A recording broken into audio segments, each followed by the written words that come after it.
morning, everybody. Good morning, everybody in the live audience here, to our singers, and to our virtual audience. We're going to get started with our Heroes Assembly. I want to first start off by thanking everybody who's here as we honor the hero that we're inducting into our Wall of Heroes this year.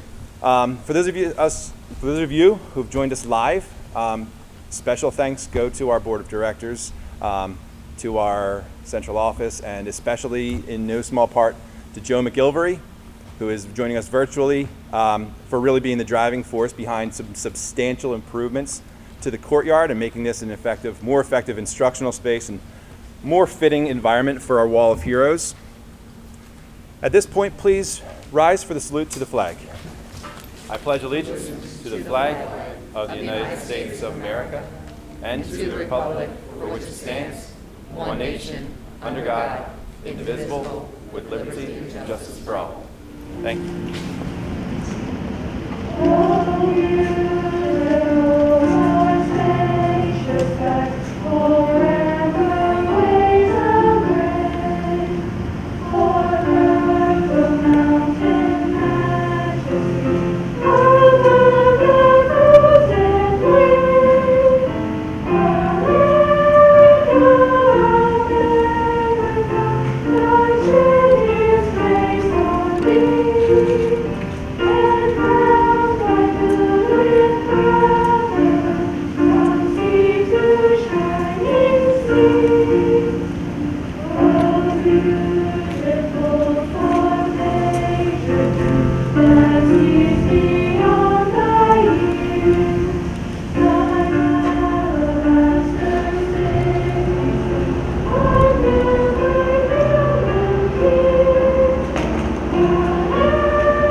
When I started teaching social studies, September 11th didn't catch too much attention from our students. Up until 2001, September 11th marked the opening of the Battle of the Brandywine here in southeastern Pennsylvania in 1777. On September 11th, 2001, the United States was attacked by terrorists in coordinated attacks in New York, Washington, D.C., and in Shanksville, Pennsylvania. At 8:46 a.m., the first hijacked airplane made impact with the World Trade Center in New York City. The sudden, severe, and unexpected attack rippled through the entire country. 2,976 Americans lost their lives that morning. Those of us who were watching the news were frozen in panic, not knowing if another attack was to come. First responders, including military, firefighters, police, paramedics, raced to the center of chaos to protect and save as many lives as possible, often putting themselves at risk for illness, injury, and death themselves. Many American families living today, both the victims and the first responders, live with the scars of injury, with the chronic medical conditions, and with the ongoing emotional trauma of the attack on September 11th. September 11th, 2001 marked a shift in how we live, how we perceive our safety, and our understanding of the blessings that we enjoy as members of a free and democratic nation. Each year since 2002, the staff and the administration, the Drexel Hill community, has honored a member of our community in remembrance of September 11th, 2001. Behind me is the Wall of Heroes, built to recognize those who inspire us by their selfless acts of courage. This year, I have both the responsibility and the privilege to induct a new hero onto this wall. For the 2021 school year, I'm proud to induct Mr. Lou Gentile former Director of Security for the Upper Darby School District. This wall came up the year following a terror attack of 9/11. And for our students watching today, and even for some of our teachers who were maybe toddlers 20 years ago, it's hard for people to recognize, it's hard for me to stress to the bigger audience the meaning of this assembly. So my remarks today in opening are to help our school community get to know our hero, Lou Gentile. For every adult and child in this building right now, what we have to protect our safety comes from the leadership of today's honoree. He designed our systems, he trained our staff, and he helped to build the supports that we have in place today. I've been in administration now for a little over 12 years, and during this time, Lou was my number one call for any incident involving our children and the safety of our community. We talked on Friday nights, Saturday mornings, Sunday afternoons, and every day and night throughout the week, during the school year, during the summer, whenever. If a child was missing, if an accident happened, if someone was being harassed, or if there was a child in any kind of trouble, Lou was our first point of contact. And consistently, the way he approached any kind of incident was to ask us, are we protecting life safety first? So many times during an incident, information's received or other circumstances require us to act immediately.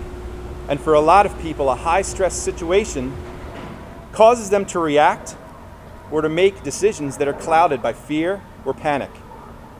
And Lou always leaned into every incident and said, you can worry about the details later. Your first priority is life safety.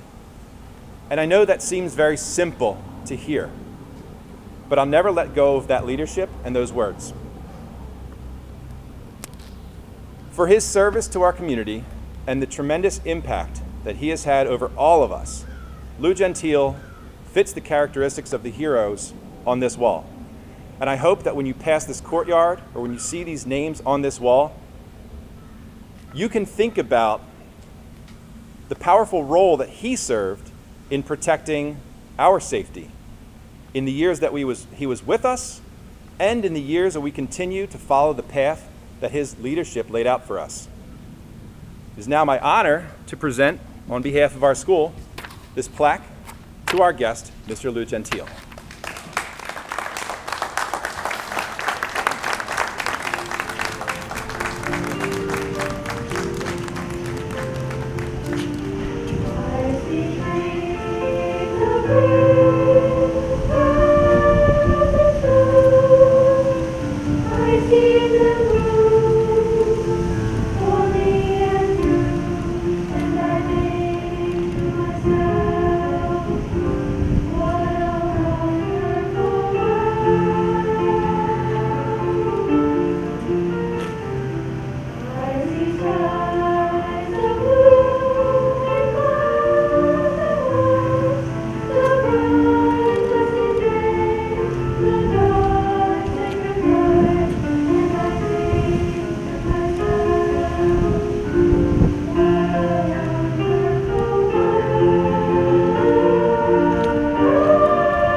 I'll be brief.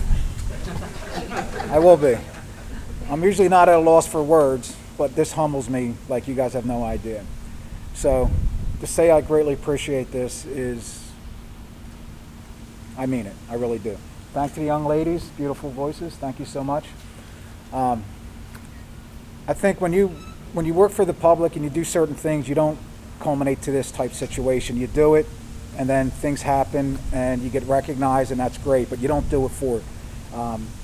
But I'd be remiss if I didn't mention at least one person that affected my life since I was just a little kid. And I can't say enough, because I'd be remiss not to mention another name on this wall behind me, who is my mother. So, you all have mentors in your life. You all work with people. I worked with great police officers over the years, great administrators here. Dan McGarry's been great over the years. He got it. A lot of the movements we've done was because of him, and I appreciate that for you. I do. Give Dan a round for me, because, no, you deserve it. You deserve it. So, that being said, Mom, thank you so much for everything you've done for me over the years, because, not just because you're my mom, because everybody goes, but her public service, too, speaks for itself. So, you want to learn where I got it from, she's sitting right here. So, thank you. And thank you, everybody. Appreciate it. To our students watching and our live audience, thank you for your attention this morning, for everybody here. Throughout this weekend, as you see the nationwide remembrance and recognitions of the events of 9/11, please keep Lou Gentile and his work in your thoughts, and reflect on the impact that one person can have on an entire community. Thank you.